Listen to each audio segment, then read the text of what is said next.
New Jersey America में एक कार्यक्रम में सीनियर वकील और civil rights activist Prashant Bhushan ने मोदी सरकार पर गंभीर आरोप लगाए हैं। उन्होंने कहा कि सरकार भारत के सुप्रीम कोर्ट के जजों को ब्लैकमेल करके नियंत्रित करने की कोशिश कर रही है। ये बयान उन्होंने the state of democracy in India नाम के कार्यक्रम में दिया, जिसे इंडियन अमेरिकन मुस्लिम काउंसिल ने आयोजित किया था।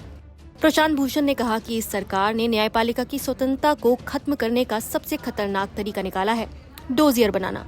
उन्होंने दावा किया कि सभी जांच एजेंसियों जैसे कि सीबीआई, ईडी, आयकर विभाग, एनआईए और लोकल पुलिस को यह आदेश दिया गया है कि महत्वपूर्ण जजों, खासकर जो भविष्य में मुख्य न्यायाधीश बन सकते हैं, उनके खिलाफ निजी जानकारियां इकट्ठा करें। अगर उन्हें कुछ मिलता है तो सरकार इसका इस्तेमाल जजों को ब्लैकमेल करने के लिए करती है। उन्होंने एक चौंकाने वाला बयान भी दिया। उन्होंने कहा, अगर आप सरकार की लाइन पर नहीं चलेंगे तो हम आपको या आपके बच्चों को जेल में डाल देंगे। प्रशांत भूषण ने साफ कहा, यह अफवाह नहीं है, ये सब हो रहा है।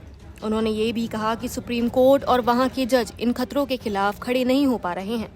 उन्होंने टिप्पणी की, दुर्भाग्य से सुप्रीम कोर्ट में इतना साहस नहीं है कि वो सरकार को कंटेम्प्ट में खींच सके।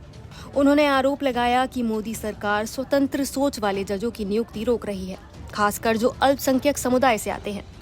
उन्होंने कहा कि यहाँ तक कि जब कोलिजियम ने उनके नाम दोबारा भेजे तब भी उन्हें नजरअंदाज कर दिया गया।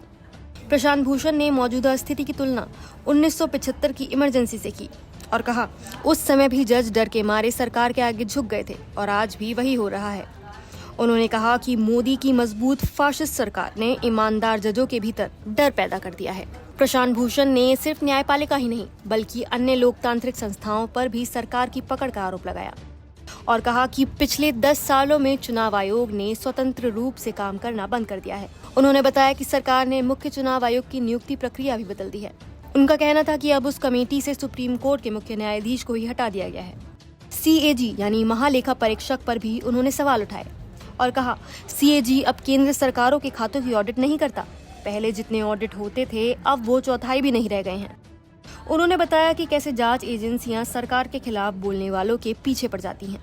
उन्होंने कहा कि पीएमएलए यानी prevention of money laundering act के तहत 90% मामले विपक्षी नेताओं के खिलाफ हैं, लेकिन अगर वो बीजेपी में शामिल हो जाएं तो केस खत्म कर दिए जाते हैं।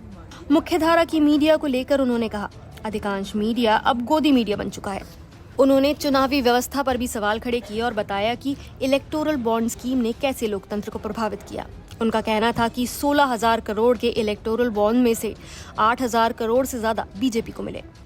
भूषण ने ये भी कहा कि जिस कंपनी ने इलेक्टोरल बॉन्ड दिया उसे सरकार से कॉन्ट्रैक्ट मिला, ये सब सामने आ गया है। उन्होंने चेतावनी दी कि भारत का चुनावी लोकतंत्र अब पैसा कमाने और सत्ता में आने का खेल बन गया है। अंत में प्रशांत भूषण ने नागरिक समाज से अपील की, हमें एक सच्चाई की सेना बनानी होगी जो झूठ के खिलाफ खड़ी हो, जो नफरत के बदले प्यार फैलाए। ये टीम बीजेपी की आईटी सेल की तरह होनी चाहिए, लेकिन ठीक उल्टा काम करे। तो क्या वाकई भारत की न्यायपालिका और लोकतंत्र खतरे में है? क्या वकील प्रशांत भूषण के आरोपों की जांच होनी चाहिए? ये सवाल अब सिर्फ बहस नहीं बल्कि देश के भविष्य की दिशा तय करेंगे। इस पूरे मामले में आपकी क्या राय है, हमें कमेंट करके जरूर बताएं। नमस्कार, मैं हूं मानक गुप्ता। अगर आपको हमारा ये वीडियो पसंद आया हो तो इसे लाइक और शेयर जरूर करें और हाँ, हमें सब्सक्राइब और फॉलो करना ना भूलें ताकि आप देश और दुनिया की कोई खबर मिस ना करें। तो जुड़े रहिए हमारे साथ और देखते रहिए न्यूज़ 24।